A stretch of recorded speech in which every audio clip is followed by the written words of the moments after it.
샬롬 평안하셨습니까? 8월 25일 함께 주님 가르쳐 주신 기도로 예배를 시작하겠습니다. 하늘에 계신 우리 아버지, 아버지의 이름을 거룩하게 하시며 아버지의 나라가 오게 하시며 아버지의 뜻이 하늘에서와 같이 땅에서도 이루어지게 하소서. 오늘 우리에게 일용할 양식을 주시고 우리가 우리에게 잘못한 사람을 용서해 준 것 같이 우리 죄를 용서하여 주시고 우리를 시험에 빠지지 않게 하시고 악에서 구하소서. 나라와 권능과 영광이 영원히 아버지의 것입니다. 아멘. 네, 이 시간에 복음성가 내 눈 주의 영광을 보내라고 하는 찬양 함께 하시겠습니다. 내 눈 주의 영광을 보내 우리 가운데 계신 주님 그 빛난 영광 온 하늘 덮고 그 찬송 온 땅 가득해 내 눈 주의 영광을 보내 찬송 가운데 서신 주님 주님의 얼굴은 온 세상 향하네 권능의 팔을 드셨네 주의 영광 이곳에 가득해 우린 손에 주님과 함께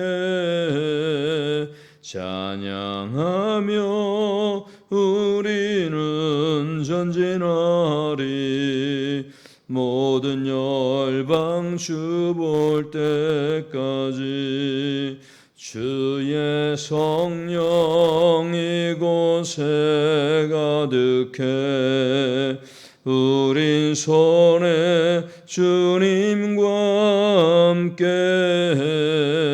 찬양하며 우리는 전진하리 모든 열방 주 볼 때까지. 아버지 하나님 감사합니다.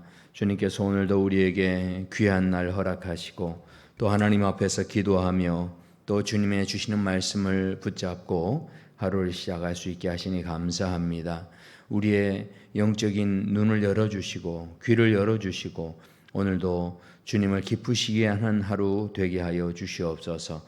감사하며 예수님 이름으로 기도드립니다. 아멘. 네, 하나님께서 우리에게 주시는 말씀은 로마서 14장 1절부터 12절까지의 말씀입니다. 로마서 14장 1절부터 12절까지 말씀을 제가 봉독해 드리겠습니다. 믿음이 연약한 자를 너희가 받되 그의 의견을 비판하지 말라. 어떤 사람은 모든 것을 먹을 만한 믿음이 있고 믿음이 연약한 자는 채소만 먹느니라. 먹는 자는 먹지 않는 자를 업신 여기지 말고 먹지 않는 자는 먹는 자를 비판하지 말라. 이는 하나님이 그를 받으셨음이라. 남의 하인을 비판하는 너는 누구냐? 그가 서 있는 것이나 넘어지는 것이 자기 주인에게 있음에 그가 세움을 받으리니 이는 그를 세우시는 권능이 주께 있음이라. 어떤 사람은 이 날을 저날보다 낮게 여기고 어떤 사람은 모든 날을 같게 여기나니 각각 자기 마음으로 확정할지니라. 나를 중히 여기는 자도 주를 위하여 중히 여기고 먹는 자도 주를 위하여 먹으니 이는 하나님께 감사함이요 먹지 않는 자도 주를 위하여 먹지 아니하며 하나님께 감사하느니라. 우리 중에 누구든지 자기를 위하여 사는 자가 없고 자기를 위하여 죽는 자도 없도다. 우리가 살아도 주를 위하여 살고 죽어도 주를 위하여 죽나니 그러므로 사나 죽으나 우리가 주의 것이로다. 이를 위하여 그리스도께서 죽었다가 다시 살아나셨으니 곧 죽은 자와 산 자의 주가 되게 하려 하심이라. 내가 어찌하여 내 형제를 비판하느냐? 어찌하여 내 형제를 업신 여기느냐? 우리가 다 하나님의 심판대 앞에 서리라. 기록되었으되 주께서 이르시되 내가 살았노니 모든 무릎이 내게 꿇을 것이요 모든 혀가 하나님께 자백하리라 하였느니라. 이러므로 우리 각 사람이 자기 일을 하나님께 짓고 하리라. 아멘. 네, 오늘도 성령 충만하시고 또 행복한 하루의 삶이 되시길 축원합니다. 우리가 오늘 보았던 말씀을 보면 믿음이 연약한 자라고 하는 그 표현으로 본문이 시작이 됩니다. 1절을 보시면 믿음이 연약한 자를 너희가 봤되 그의 의견을 비판하지 말라 그렇게 말씀합니다. 사도 바울 당시에 그 유대인들이 안식일을 아주 철저하게 지켰습니다. 그래서 믿음을 이제 가졌던 이방인들이나 또 다른 사람들 입장에서는 믿음으로 우리가 비록 구원을 받는다고 하지만 안식일을 철저히 지켜야 하는 그런 모습들이 우리에게도 있어야 되는 것 아닌가 하는 생각들을 가지게 되었다라는 것이죠. 그렇기 때문에 우리가 서로 간에 있어서 우리가 신앙생활을 하는 사람들 중에서 믿음이 약한 사람도 있고 또 믿음 생활이 오래된 사람도 있고 다양한 사람이 교회 안에 있기 때문에 믿음이 없는 행동을 한다고 해서 함부로 그 사람에 대해서 비판하거나 판단해서는 안 된다라고 그렇게 사도 바울이 권면을 합니다. 특별히 함부로 판단하지 말라 하면서 첫 번째는 사도 바울이 먹는 문제를 가지고 판단해서는 안 된다 이렇게 말씀을 하죠. 2절 3절에서 이야기합니다. 어떤 사람은 모든 것을 먹을 만한 믿음이 있고 믿음이 연약한 자는 채소만 먹느니라. 먹는 자는 먹지 않는 자를 없인 여기지 말고 먹는 자는 먹는 자를 비판하지 말라. 이는 하나님이 그를 받으셨음이라. 한 부류의 사람들은 고기를 먹을 때 그러니까 예를 들어서 이제 고기는 그래도 이게 생명인데 이것을 죽여야 하기 때문에 이 고기를 먹어서는 안 된다. 이것은 바로 하나님 뜻에 어긋난 것이다. 이렇게 이제 말하는 부류가 있을 수 있고요. 또 한 부류는 그래도 하나님께서 고기를 먹으라고 주신 건데 그래서 하나님이 주셨기 때문에 얼마든지 먹어도 된다. 이 먹지 말아야 한다는 것은 율법주의적인 그런 생각이다. 믿음이 약한 행동이다. 이렇게 주장하는 사람들이 있었다라는 거죠. 하지만 그렇게 서로에게 어떤 각자의 논리들이 있지만 그것들을 내세우면서 서로를 판단하지 말라라고 말씀합니다. 4절을 보시면 남의 하인을 비판하는 너는 누구냐? 그가 서 있는 것이나 넘어지는 것이 자기 주인에게 있음에 그가 세움을 받으리니 이는 그를 세우시는 권능이 주께 있습니다. 그러니까 지금 우리가 다시 한번 이 판단하지 말아야 할 이유가 어디 있느냐? 바로 그 모든 사람들이 그 주인이 있다라는 것이죠. 두 번째로 이렇게 말씀합니다. 날짜 문제로 판단하지 말라 말씀하는데 5절에 보시면 어떤 사람이 이 날을 전날보다 낮게 여기고 어떤 사람은 모든 날을 같게 여기나니 각각 자기 마음으로 확정할지니라. 요즘 세상에도 이 날짜 문제 때문에 지나치게 집착하는 사람들이 있을 수 있죠. 교인 중에서도 길일이나 손 없는 날을 찾아서 이사도 하고 결혼식도 하고 이렇게 하면서 그 날짜를 중요하게 생각하시는 분들이 있습니다. 그러나 기독교 신앙 안에는 길일이나 흉한 날이나 이런 것들이 따로 있는 것이 아니죠. 그렇지만 오늘 본문에서 그러니까 이제 중요한 것은요. 각각 자기 마음에 확정할지니라 이렇게 말씀하는데 무슨 미신적인 어떤 신앙의 태도가 괜찮다 이 이야기는 아닙니다. 중요한 것은 이것들이 논쟁이 되어질 때 우리가 각자 마음에 주시는 그 양심을 따라서 그렇게 행동을 하고 이 비본질적인 날짜가 이렇건 저렇건 실은 중요한 게 아니다라는 것이죠. 이것 때문에 서로 상처를 주고 서로 아픔을 주어서는 안 된다라는 것입니다. 사람들이 왜 논쟁에 빠져드는 것일까요?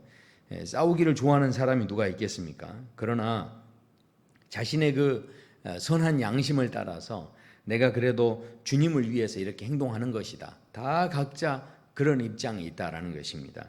그래서 각자 나름대로는 다 주님을 위해서 한다라는 그런 마음을 가지고 있는 것이죠. 그래서 6절에서 이렇게 말씀합니다. 나를 중히 여기는 자도 주를 위하여. 그리고 중히 여기고 먹는 자도 주를 위하여 먹으니 이는 하나님께 감사하며 먹지 않는 자도 주를 위하여 먹지 않는다는 겁니다. 그러니까 각자가 다 생각하는 바가 어찌됐든 자신도 주님을 위해서 이렇게 한다라고 하고 있기 때문에 그래서 나하고 다르다라고 해서 그들을 함부로 판단하고 비판해서는 안 되고 서로를 이해하고 용납할 수 있어야 한다라는 겁니다. 왜 우리가 남을 쉽게 비판하면 안 되는가 하는 것을 말씀을 하는데 상대방을 판단하고 비난하는 것은 결국은 그를 만드신 또 그의 인생 가운데 주인이 되시는 하나님을 비판하는 것이 되기 때문에 그렇다는 것입니다. 7절 8절을 보십시오. 우리 중에 누구든지 자기를 위하여 사는 자가 없고 자기를 위하여 죽는 자도 없도다. 우리가 살아도 주를 위하여 살고 죽어도 주를 위하여 죽나니 그러므로 사나 죽으나 우리가 주의 것이로다.